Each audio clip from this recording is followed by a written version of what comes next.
हमने इस धरती पर जो कुछ भी बनाया है वह पहले मन में बनाया गया था। मनुष्य ने जो कुछ भी कार्य किया है, उत्तम और घृणित दोनों ही, वे सब पहले मन में ही किए गए, बाद में बाहरी दुनिया के सामने प्रकट हुए। योगिक परंपराओं में एक अच्छी तरह से स्थापित स्थिर मन को कल्प वृक्ष कहते हैं। कल्प वृक्ष अर्थात वह वृक्ष जो आपकी हर इच्छा को पूरा करता है। अगर आप अपने मन को एक खास स्तर पर संयोजित कर ले तो यह आपके पूरे सिस्टम को व्यवस्थित कर देता है। आपका शरीर, आपकी भावनाएं और ऊर्जाएं सभी उसी दिशा में संयोजित हो जाते हैं। अगर यह होता है तो आप स्वयं कल्पवृक्ष हो जाते हैं। आप जो भी चाहते हैं वह हो जाता है। योगिक कथाओं में एक सुंदर कहानी आती है। एक व्यक्ति घूमने को निकला और चलते चलते अचानक ही स्वर्ग तक पहुंच गया। लंबी दूरी चलने के कारण वह थोड़ा थक गया था, तो उसको विचार आया, क्या ही अच्छा होता अगर मैं आराम कर सकता। तो उसे एक सुंदर वृक्ष दिखाई दिया जिसके नीचे सुंदर कोमल घास थी। वह वहां जाकर वृक्ष के नीचे घास पर सो गया। कुछ घंटों बाद अच्छी तरह से आराम करके वह उठा। फिर उसने सोचा, अरे मुझे भूख लगी है, क्या ही अच्छा हो यदि मुझे कुछ खाने को मिले। उसने बहुत सी अच्छी चीजों के बारे में सोचा जो वह खाना चाहता था, और वे सब चीजें उसके सामने आ गई। पेट भर खाकर उसे प्यास लगी और उसने सोचा कि क्या ही अच्छा हो अगर मुझे कुछ पीने को मिल जाए। उसने कुछ अच्छे पेय पदार्थों के बारे में सोचा तो वे सभी उसके सामने आ गए। योग में मानव मन को मरकट अर्थात बंदर कहा गया है, क्योंकि इसका स्वभाव ही है भटकते रहना। बंदर शब्द नकल करने का पर्यायवाची भी हो गया है। यदि हम कहते हैं कि कोई बंदर बन गया है तो इसका मतलब यह है कि वह किसी की नकल उतार रहा है। आपका मन हर समय यही करता रहता है। अतः अस्त व्यस्त अस्थिर मन को बंदर कहते हैं। तो स्वर्ग में गए हुए व्यक्ति के अंदर जब यह बंदर सक्रिय हो गया तो उसे विचार आया, यहां यह सब क्या हो रहा है। मैंने जो खाना चाहा वो खाने को मिल गया, जो पीना चाहा वो पीने को मिल गया। यहां जरूर कोई भूत है। जैसे ही उसने ये सोचा वहां भूत आ गए। तब वह बोला, अरे यहां वाकई भूत है, ये मुझे सताएंगे। तो भूतों ने उसे सताना शुरू कर दिया। तब वो दर्द से कराहने लगा और चिल्लाने लगा, ये भूत मुझे सता रहे हैं, शायद ये मुझे मार डालेंगे। और वह मर गया। समस्या यह थी कि वो इच्छा पूरी करने वाले कल्पवृक्ष के नीचे बैठा था, तो वह जो भी सोचता था वह बात पूरी हो जाती थी। आपको अपने मन का विकास उस सीमा तक करना चाहिए कि वो कल्पवृक्ष बन जाए। पागलपन का स्रोत नहीं, एक अच्छी तरह से स्थापित मन को कल्प वृक्ष कहते हैं। इस मन में अब जो कुछ भी चाहते हैं वह वास्तविकता बन जाता है। मान लीजिए आप कार चला रहे हैं और अचानक स्टीयरिंग ढीला हो जाए। बाकी सब ठीक हो, गाड़ी नियंत्रण में हो, एक समान गति से जा रही हो, पर स्टीयरिंग ढीला हो जाए तो क्या आप वहां शांति से बैठ सकेंगे? नहीं, आप परेशान हो जाएंगे। अधिकतर लोगों की यही दशा है, क्योंकि उनका स्टीयरिंग उनके हाथों में नहीं है।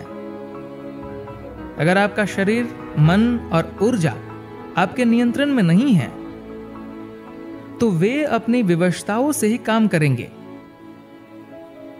जब वे अपने ही ढंग से काम कर रहे होंगे तो कल्पवृक्ष एक बहुत दूर की चीज होगी। सबसे पहली और महत्वपूर्ण बात यह है कि आपको यह स्पष्ट होना चाहिए कि वह क्या है जो आप चाहते हैं। अगर आपको नहीं मालूम कि आप चाहते क्या हैं, तो उसे बनाने का सवाल ही नहीं उठता।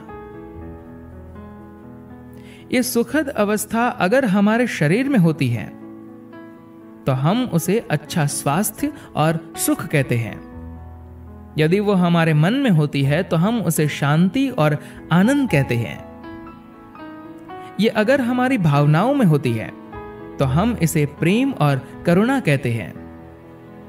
जब यह हमारी ऊर्जा में होती है तब हम इसे उल्लास एवं परमानंद कहते हैं।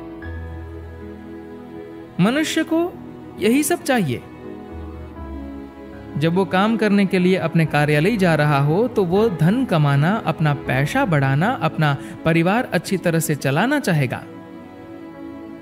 अगर वो शराब खाने में बैठे या मंदिर में बैठे तो भी बस एक ही चीज चाहेगा, अपने अंदर भी सुखद अवस्था और आसपास भी सुखद अवस्था। आपको बस यही करने की आवश्यकता है कि आप इस सुखद अवस्था को बनाने के लिए प्रतिबद्ध हो जाएं। यदि हर सुबह आप अपने दिन की शुरुआत अपने मन में इस सरल विचार से करें, आज मैं जहां भी जाऊंगा मैं एक शांतिपूर्ण, प्रेमपूर्ण और आनंदपूर्ण दुनिया बनाऊंगा, तो फिर अगर आप दिन में 100 बार भी गिर जाए तो भी उससे क्या फर्क पड़ेगा। एक प्रतिबद्ध व्यक्ति के लिए असफलता नाम की कोई चीज नहीं होती। अगर आप 100 बार गिर जाते हैं तो 100 पाठ सीखेंगे। अगर आप अपने आप को वह करने के लिए प्रतिबद्ध करते हैं जिसकी आप बहुत परवाह करते हैं, तो आपका मन संयोजित होता जाएगा। ऐसे साधन और तकनीकें हैं जिनसे इस सिस्टम को इस तरह से संयोजित किया जा सकता है कि कोई मनोवैज्ञानिक गड़बड़ी बनने की बजाय आपका मन एक कल्पवृक्ष बन जाए। आपके जीवन के प्रत्येक क्षण में वह जो इस सृष्टि का स्रोत है आपके अंदर कार्यरत है। प्रश्न केवल इतना है कि आपने उस आयाम तक अपनी पहुंच बनाई है या नहीं। अपने जीवन के 4 मूल तत्वों को संयोजित करने से आपकी पहुंच वहां बन जाएगी। बस संपूर्ण विज्ञान एवं तकनीकें जिन्हें हम योग के नाम से जानते हैं, बस यही है। आप जो सृष्टि का एक टुकड़ा है उससे परिवर्तित करके आपको सृष्टिकर्ता बना देना, यही योग है। उदाहरण के लिए 100 साल पहले अगर मैं मोबाइल फोन जैसे किसी यंत्र को उठाकर दुनिया के दूसरे कोने में बैठे किसी व्यक्ति से बात करने लगा तो आपको यह एक चमत्कार जैसा ही लगता। मैं कोई देवदूत या भगवान का बेटा या शायद भगवान ही लगता।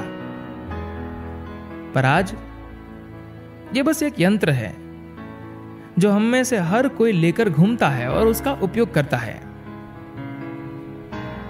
आज अगर बिना इसका उपयोग किए मैं दुनिया के किसी अन्य भाग में बैठे किसी व्यक्ति से बात कर लूं, तो आपके लिए यह एक चमत्कार होगा। यह यंत्र इसलिए बन पाया क्योंकि किसी मानव मन की यह इच्छा थी कि ऐसा यंत्र बने। 100 वर्ष पहले किसी ने ऐसा नहीं सोचा था कि ऐसा कभी संभव भी होगा, पर आज यह एक सामान्य वस्तु है। इसी तरह से बहुत सारी चीजें जो हमारी अनुभूति में नहीं है, वे भी हमारी अनुभूति में लाई जा सकती है और हमारे जीवन का निर्माण करने की हमारी योग्यता बहुत बढ़ाई जा सकती है। एक बार जब आपका मन संयोजित हो जाता है, आप वैसा ही सोचते हैं जैसा महसूस करते हैं, तो आपकी भावनाएं भी संयोजित हो जाएगी। एक बार जब आपके विचार और आपकी भावनाएं संयोजित हो जाएंगे, तो आपकी ऊर्जाएं भी उसी दिशा में संयोजित होंगी। जब आपके विचार और आपकी भावनाएं तथा ऊर्जाएं संयोजित हो जाएंगे तो आपका शरीर भी संयोजित हो जाएगा। जैसे ही ये चारों एक ही दिशा में संयोजित हो जाएंगे तो आप जो चाहते हैं उसे निर्माण और प्रकट करने की आपकी योग्यता अद्भुत होगी।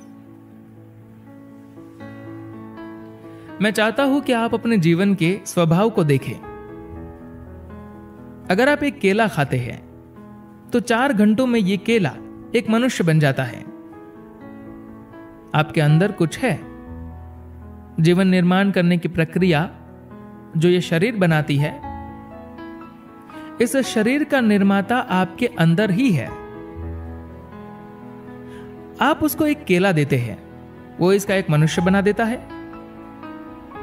एक केले को मनुष्य बना देना कोई छोटी बात नहीं है। ये एक अद्भुत घटना है। बात बस ये है कि ये अद्भुत घटना आपके अंदर अचेतन रूप से हो रही है। यदि आप इस केले को मनुष्य बनाने की प्रक्रिया को सचेतन रूप से प्रकट कर सके तो आप स्वयं ही निर्माता है। आप उससे कुछ भी कम नहीं है। जैसा कि विकास का सिद्धांत बताता है, एक बंदर को मनुष्य बनने में लाखों वर्ष निकल गए। आप तो एक दोपहर में ही एक केले को, एक रोटी को या जो कुछ भी आप खाते हैं उसे मनुष्य बना देते हैं। अतः सृष्टि का मूल स्रोत ही आपके अंदर कार्य कर रहा है। यदि आप मन, भावना, शरीर और ऊर्जा ये 4 आयाम एक ही दिशा में संयोजित कर लेते हैं तो सृष्टि का स्रोत आपके साथ होगा। आप ही सृष्टिकर्ता होंगे। आप जो कुछ भी बनाना चाहते हैं आपके लिए तो वे बिना प्रयत्न के ही हो जाएंगे। जैसे ही आप इस तरह संयोजित हो जाए तो आप अस्त व्यस्त नहीं रहेंगे। आप स्वयं में एक कल्प वृक्ष होंगे। आप जो चाहे वो बनाने की शक्ति आप में होंगी। धन्यवाद।